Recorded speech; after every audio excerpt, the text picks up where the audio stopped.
ये डिक्टेशन आपको prime steno की तरफ से दी जा रही है। डिक्टेशन स्टार्ट होगी 5 सेकंड में, बहुत ध्यान से लिखिएगा। स्टार्ट। इस संसार में बिना प्रतिफल की आस के कोई भी मानवीय क्रिया संभव नहीं होती।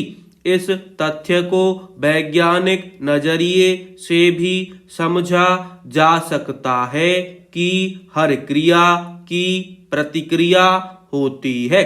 इसी तर्ज पर अगर वैश्विक परिदृश्य में अलग अलग कानून और व्यवस्था के उल्लंघन पर दंडित होने का डर नहीं होता, यानी अनुशासित रहकर निर्बाध जिंदगी बसर करने का आश्वासन नहीं होता, तो निश्चित ही फिर इंसान में इंसानियत के कहीं लक्षण दिखाई नहीं देते। उनकी मनमर्जी के चलते यह संसार ही जीने लायक नहीं रहता। चहुं ओर अराजकता का बोलबाला होता। इस बात को कुछ यों कहा जाए कि भैंस उसी की होती जिसके हाथ में लाठी होती। जहां तक भारतीय संदर्भों का सवाल है, तो हमारे यहाँ धार्मिक क्रियाकलाप भी किसी न किसी प्रत्याशा के चलते ही मूर्त रूप लिया करते हैं।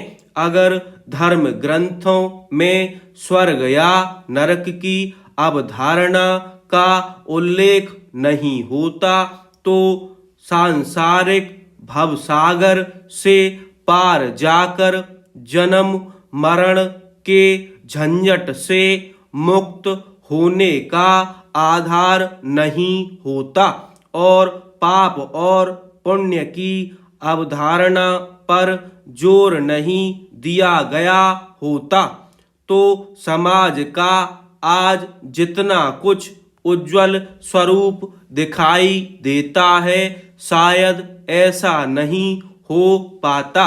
वैसे पाप और पुण्य कर्म की ही समझ के चलते कुछ हद तक कानून और व्यवस्था का परिपालन स्वयं ही होता नजर आता है।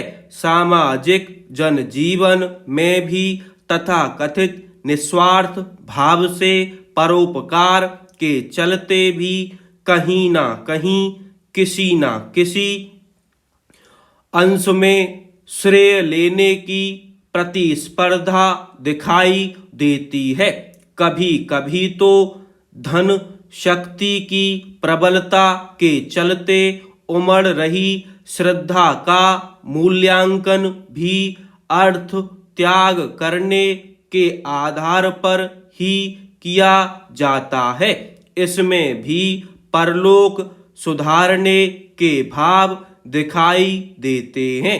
वैसे जाहिर तौर पर विशुद्ध रूप से बिना किसी प्रचार प्रसार के परोपकार की दृष्टि से काम किया जाता है, जिसका प्रत्यक्ष रूप से तो कोई सीधा प्रतिफल नहीं मिलता, लेकिन दाता या कर्ता के अंतर मन में असीम आनंद की दिव्य अनुभूति अवश्य होती है। काफी संख्या में ऐसे ही किसी आनंद की अनुभूति के निमित्त दाता या कर्ता भाव रखते हैं। सरल शब्दों में इसे तोहफे के बदले तोहफा पाने के रूप में लिया जा सकता है। पारिवारिक जीवन में तमाम संबोधन के रिश्ते नातों का परिपालन अपनत्व की भावना से जरूर किया जाता है, लेकिन इसमें भी काफी हद तक एक को दूसरे का संभल माना जाता है।